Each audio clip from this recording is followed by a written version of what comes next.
Good day, ladies and gentlemen. Welcome to your Sunday show. Glad to have you guys here on this December 1st, 2024.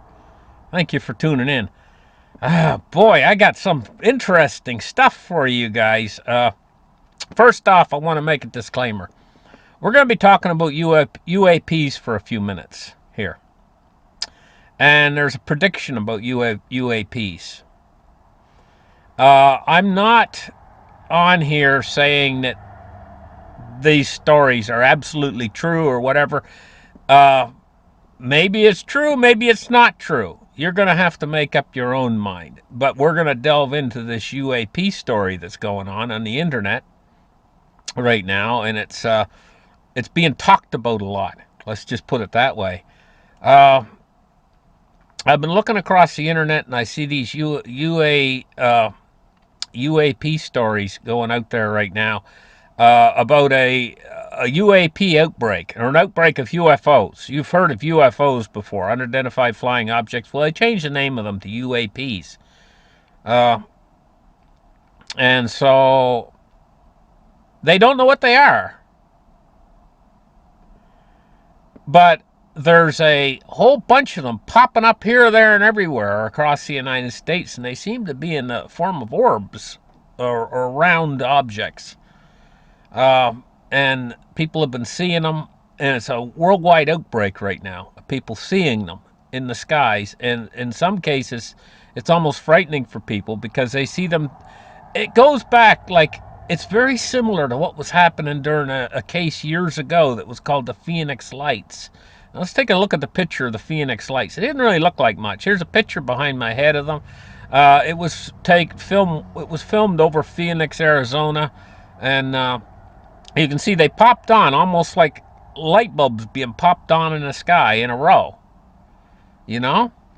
And some witnesses said they seen a rather large, in the evening before these lights came on, they seen a rather large craft that was in the shape of a V. It was enormous, flying silently, not making a sound, and they could see it against the evening sky. Like, you know, the sky has sort of a bit of light in the sky, you know, with the stars and everything. And if there's an object like an airplane or something, even if it's got its lights turned off, if it's early evening and not really fully dark yet, you can see the outline of it against the sky. They could see this thing before the picture behind my head was taken. And of course, okay, let's go to this picture right here. You can see it's kind of a V-shaped formation. Well, they saw it before dark. They saw the actual ship up there, and they said that it was like a half a mile across, not making a sound. And in one case, it flew over the freeway, I guess, and all people were getting out of their cars to stand out and look at it, and it was directly above them, and it was like blotting the sky out above them. It was like something from Close Encounters of the Third Kind. But this was back years ago. What year was it? I think it was 26 years ago, I guess, from what I gather.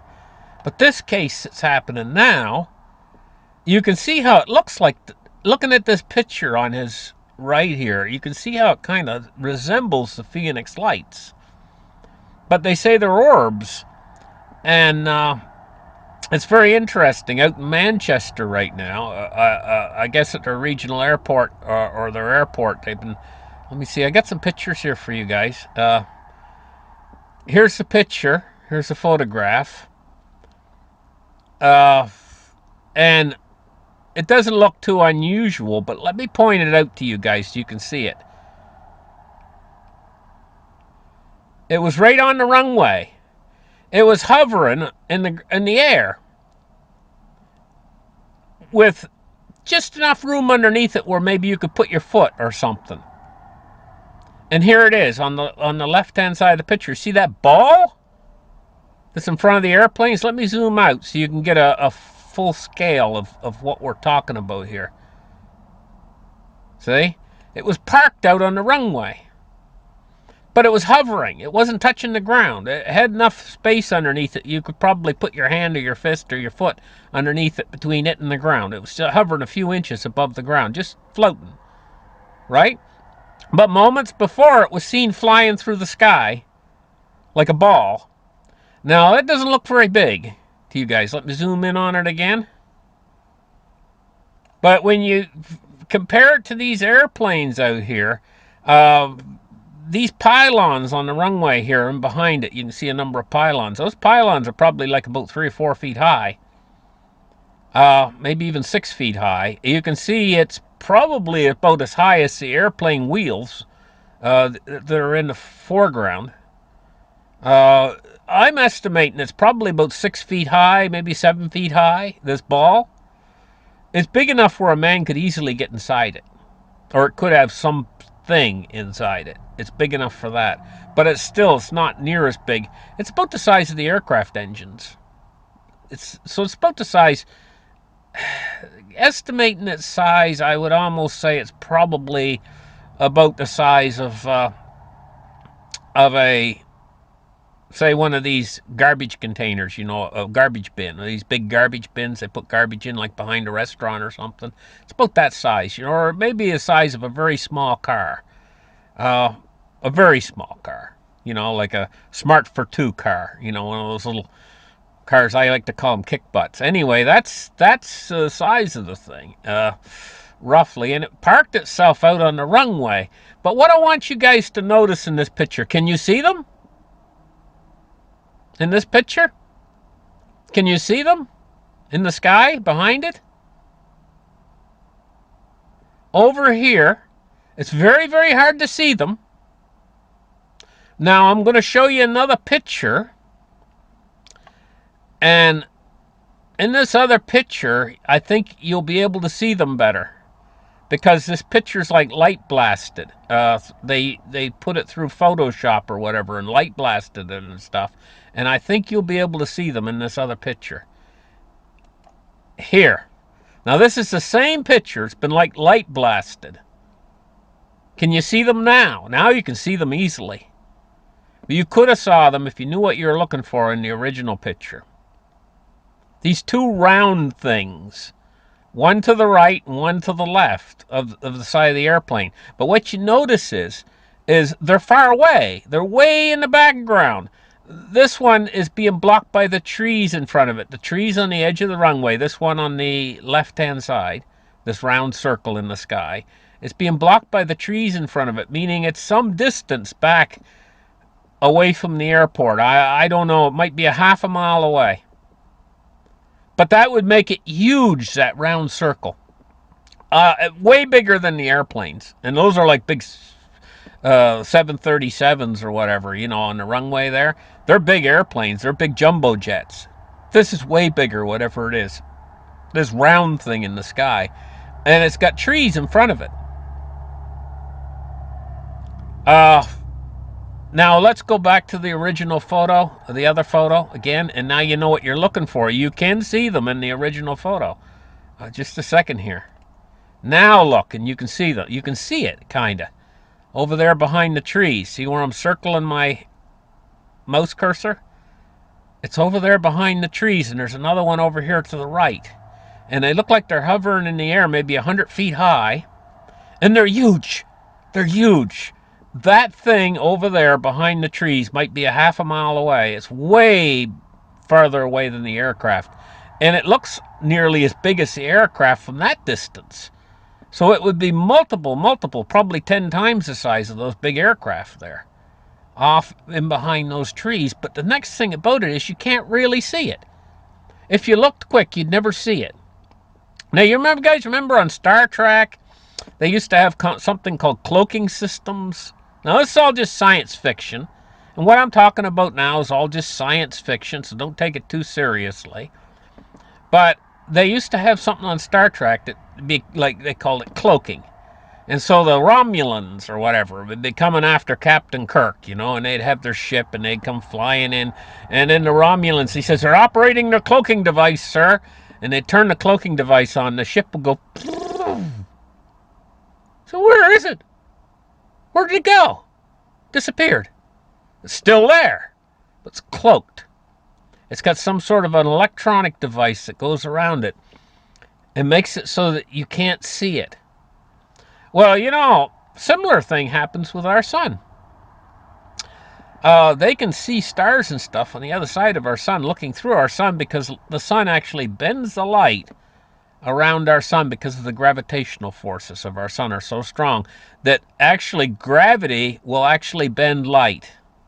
And if you could create enough gravity, you could have a craft in the air, and you could bend the light that's behind the craft, around the craft, and in front of the craft, and you wouldn't be able to see the craft. It would be like a cloaking device to be able to use the gravitational forces to bend light around it. But it would probably have a little bit of a distorted area around it. I don't know. I'm not saying that's what we're seeing here. It just could be a film anomaly or something like that, But I took notice of that in these photos. And I mean, when you light blast the photo, it's extremely noticeable. See, when you light blast it, see how noticeable it is now? Extremely noticeable. And big. If that's what that is. But at any rate, this probe-looking thing, this ball-looking thing, landed on the air runway, and this has been happening. They're seeing these things popping up all around the world. Now, I want to get into something special about all this. We're going to almost change the subject. Okay. We're not really going to change the subject, but we're going to something special about all this. And now again, go back to my disclaimer. Don't take this stuff too seriously, because there's no proof for any of this stuff. It's all just stuff that's happening and that we don't understand. And so I'm not trying to say that there's the stuff I'm going to talk about next. I'm not trying to say it's real or it's true. But it's just something. I'm going to go over this story, and you guys can make up your own opinion about what you think about it. Okay? There's a fella called Cliff High. I don't know if you guys are. I did shows on him years and years and years ago. He used to have this thing that I think he called it the WebBot or something like that. What it was he was running. He's a computer programmer and stuff, and he made a special computer program that would do linguistics somehow, linguistic analysis or something, to predict the future. And he was right a number of times, and it was like eerie. It was eerie how right he could be about certain things with this programmable linguistic machine that he had that run on the computer somehow. And I think they called it WebBot or something like that. I had some name for it. And this was back around 2009. He was a software developer and stuff. And he called it WebBot, I think he called it. And okay, it says it was a proto LLM, I guess large language model. Is that what that means? LLM. So in other words, was it AI? I'm not exactly sure. A proto LLM that was designed to predict future events based on previous input. It's a computer program. And so during that period in time, he made a lot of predictions about the future. But evidently one of the predictions he made, I guess in around 2009, was that if first a certain protocol had to be met for this prediction to happen. Now this was way back in 2009, and the protocol was that Joe Rogan would interview Donald Trump, which has happened. Now, this was back in 2009. Was Joe Rogan's program even on the air back then? I don't know. That's a question I'm asking. I think it was, but it wasn't like it is now. I think it was more like obscure or something, And this prediction was made back then that Joe Rogan would interview Donald Trump. And that would be the key marker that his program, his LLM, large language model, I guess it is, proto-large language model, was designed to predict future events. That was the protocol that was supposed to meet for this prediction to come true way back in 2009. Well, that happened. That actually happened. But that's not all. It said that if that happened, this WebBot program said way back in 2009 that if that happened, you had a countdown then of 39 days after the interview. A 39-day countdown from the Joe Rogan Trump interview. That there would be a alien event occur. Now we see all these things happening with that are like the Phoenix lights popping up all over the place, around United Kingdom, around the United States, all over the place. They're popping up in the sky right now, and it's exciting. The internet, Gary, all getting excited. These probes and stuff, alien probes or whatever they are. I don't know what they are. They're looks to me to be about 6 or 8 feet in diameter, steel balls floating around in the sky that can come down to the ground level instantaneously and hover above the ground or whatever. Who knows what they do, what they're for, or where they come from. But they're popping up everywhere right now. He said that 39 days after the Joe Rogan Trump interview, which would be around the 3rd or 4th of this month, just maybe 48 hours from now, that they'll show up all over the earth, these UFOs, and that they'll go to war with each other right above our heads.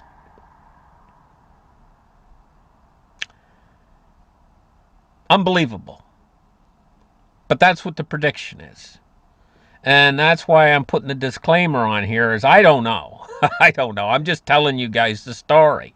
That's the story that's floating around on the internet, is that there'll be some sort of an alien thing around 48 hours from now. This is what the story is. And that they would be at war with each other right over our heads. The aliens would be shooting aliens right over our heads. And I guess crash wreckage would be falling down everywhere, and there'd be laser beams flying all over the place. If that would be true, I'm just putting it out there as a story. It's not true or not true. I don't know what in the heck it is. It's just you guys. I figured you'd be entertaining for you guys to know about it, and then. But what if it did come true? I mean, that'd be crazy. That would be absolutely insane.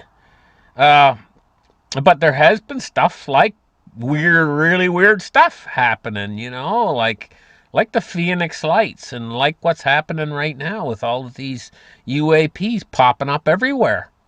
Keep your eyes open, guys. Don't just look at the ground all the time. When you walk into your car to get your keys, take a glance at the sky and see what you can see. You might see something in the next few days. You might see something that you've never bet on seeing in your life. You never know. Just saying. So that's going on. I figured I'd tell you guys about that. Now, as far as the wars and stuff are concerned, it's becoming such a confusing mess. They're in Syria right now, and there's so many different groups of them. It's from different places. Well, we all know the basic players. On one side, you got the United States and Israel, the United Kingdom, Japan, South Korea, and all them guys. They're all on one side. And then on the other side, you got Iran, and you got the Russians, and you got the Chinese, and you got they're all over there, and they're all, and everybody is starting to converge right now, I guess, on Syria, and there's an awful lot of instability right there. And who knows exactly the ins and outs of what's going on in Syria right now. I guess it's just a confused mess. And so the war itself right now is it could be what's stirring up all this alien stuff, because it seems like they're very interested in our top secret military facilities, our nuclear weapons and stuff like that. The whole Roswell incident took place around the 409th Bombardment Division of the first nuclear bombardment division in the world. That's when Roswell occurred. Was right when they were right at the first nuclear bombs. In fact, the intelligence officer, Jesse Marcel, that worked at the base in Roswell, and he was the intelligence officer for the 409th, the very first nuclear division, nuclear armed division in the world. And he was the guy that stumbled across the wreckage out in the desert of what appeared to be an alien craft of some sort. It was all pieces and stuff. He took some pieces home, and his kids were playing with it, you know, and it was unearthly stuff with funny-looking hieroglyphic writing on it and stuff like that. Oh, there's a lot of weird stuff out there, and if you guys want to really get into it and start to research this, you'll find out that this phenomenon is nothing new. It goes back, you can trace it all the way back like into the 1930s and stuff, 1800s even, with the sightings that were seen all across America of what they called sky ships back in the 1800s. They called them sky ships. I guess the people didn't know, but they look like ships floating around in the sky, so the name sky ships or whatever. But enough talk about that. We got a big asteroid that's going to pass in 2029, pass by the Earth, and I don't think they know for sure if it's going to hit us or not. It's called Apophis. It's named after the Egyptian god of chaos.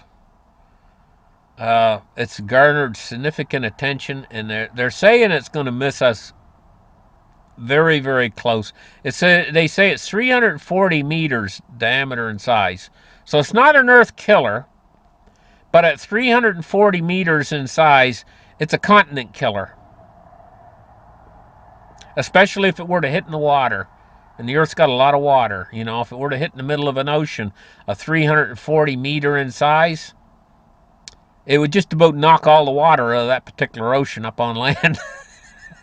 It would just be whatever, say it landed in the middle of the Atlantic Ocean. Well, the whole eastern seaboard of the United States would be gone. As far inland as like 200 miles. A wave would just wash over the whole thing and wash everything back out to sea. Everything. Houses, cars, everything would be washed out to sea, And it would just wash the land clean. It wouldn't even be any trace of our whole civilization. Would just be flat earth ready to be plowed in the gardens or whatever. It'd be gone. It would be gone. It would strip even the highways. It would strip them up. Because they're only like a foot deep. It would strip everything up and wash it into the ocean. That's what it would do. All life. Be devoid of life, probably inland hundreds of miles if it hit in the middle of the Atlantic Ocean. So it's 340 meters in size, and they say it's going to pass 32,000 kilometers from Earth, which is about what, 20-something thousand miles? I would say predicting these things that much into the future, and they know it's going to come that close, I would say we're not out of the woods on this thing, because just a very slight deviation in its course, it could slam right into us, from predicting it out that many years into the future, all the way out to 2029. It's what, like 5 years into the future. And at the speed it's traveling at. I know they're very good at predicting. They are able to plot these things. They're very good, and they're mostly accurate. But that's just too close. 32,000 kilometers from Earth. It says right here that many Earth satellites, it's closer than many satellites that are in orbit around the planet, that distance. And it would start to be affected by the gravitational pull of the Earth. Could the gravitational pull of the Earth, change their numbers slightly? Don't know. So I figured I'd tell you guys about that, but there's more. Stick around. 30.59 for silver this week. It almost dropped below into did it drop into the 20s? But it was very brief if it did. But it's been having a hard time keeping its head above $30 over the past week. But you guys know the inflation monster that's coming.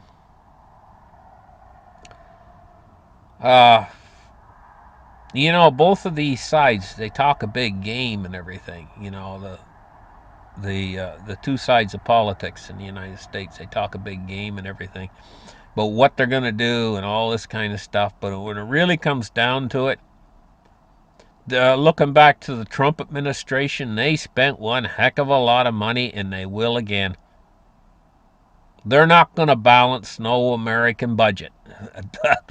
No, you guys are hoping for that. They're gonna straighten everything out and make the budget back and everything, and that all those trillions of dollars that are owed, they're not going to get paid back. It's going to be more heaped on top, way more, you know. And so the markets and everything are sitting there and they're thinking tightness, but it's going to be the opposite. The last administration, the last 4 years have been the tight years. This is when they tried to put the stranglehold on inflation and stuff. That's over. And they ain't going to do it again. This next administration coming in is going to spend like drunken sailors. You just watch. And so when this really kicks in, a few months down the road, we're going to see interest rates come back down again, albeit it might be a little bit slower than we expect because of the way the Fed's talking. I mean, let's take a look here. I can get this thing to move. Fed officials see interest rate cuts ahead, but only gradually, it says. You watch, that gradually is going to turn into quick. When the economy, because of all the tightening they've done during this last administration, the economy's ready to slide down the mountain right now, and it's begun its slide down the mountain. They can't let it go down where it's going to go. It's, I mean, it's like a kid in one little red cart going down the mountain or down the hill. He's going to go faster and faster until he crashes at the bottom. And they can't allow that to happen. They can't allow us to crash. So they'll have to throw some pillows in there full of money for us to land on, and what that's going to do is it's going to, inflation's going to roar back in a big way when these interest rates start to come back down to a certain point again, and they start to pour the money back into the system. But it's going to take a little while. It's going to take probably a couple quarters into the next administration before the money starts to really flow good. And then we're going to start to see the inflation come back, and that's when we're finally going to say, oh, this is it for the dollar. And that's when we're really going to see the price of gold and silver and cryptos really take off. And, cryptos right now. What's crypto doing? I take a look at it. Bitcoin is at 97,300, and I'm sitting here saying take off. What could Bitcoin go to? I think it can go to hundreds of thousands. It could. But it's got a vulnerability you guys got to think about for a minute. If we start to move into a war theater world, the internet's going to be impacted enough, I think, where it's going to take the edge off of Bitcoin being used because if the internet's down more than it's up because countries are sabotaging the internet because there's a world war going on, then we're going to see it's going to take away from Bitcoin a lot. If the internet's down more than it's up, people will use what's available to them to use.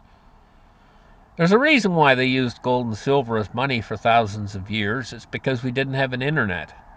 And it works. It works whether the internet's on or not. But it's awful frustrating for you if the internet's been down, say, for 2 weeks and you can't use your Bitcoin to buy or do anything with it. Imagine how frustrating that would be if the internet's not going to come back on anytime soon either, and you can't use it. So you might have a lot of Bitcoin. What good's it going to do you? Now, taking a look at bonds and rates today, we're looking at over the course of the week, the bonds yields have fell. We're looking at 4.17 on the 10-year. It's fell 6.4 basis points, and the 30 years fell 6.2 at 4.36. Taking a look at our financial markets over the week, our S&P is 500 is at 6,032. The Dow's at 44,910. They're both been up during the week. Crude oil is at $68. And taking a look at our U.S. dollar index right now is at 105.78. So, there you guys go. That's what's been going on this week.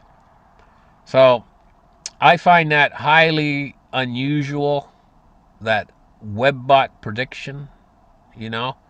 But I don't really find the flaps of UFOs or the high activity of the UFOs or UAPs unusual, because that's been going on. By the way, that's what they call it. They call it a flap. When you get a whole bunch of UFO sightings in one area in a very short period in time, it's called a flap. And all the way through, like every so often, there's a big flap. And right now, they're flying over the White House. People are taking a lot of pictures of them flying around the White House and stuff uh, in the United States and other places in the United States. They're flying around these military bases, and they're saying, "Oh, they're drones." Come on, the Pentagon has a report on these drones. Well, let me just ask you guys a question. It reports on these drones. A lot of people are assuming that they're drones because there's a lot of people in out there now that are buying these drones over the internet, buying them on Amazon and stuff. Kids flying them around and stuff like that. That's what people think they are. Well, these are very excluded military zones and stuff. I think the military would have shot a number of them down by now and showed them, hey, this is a kiddie drone. Look, you don't see nothing, you don't hear nothing, you won't. Listen, thank you guys for listening to my show. You guys have a great afternoon. Bye bye.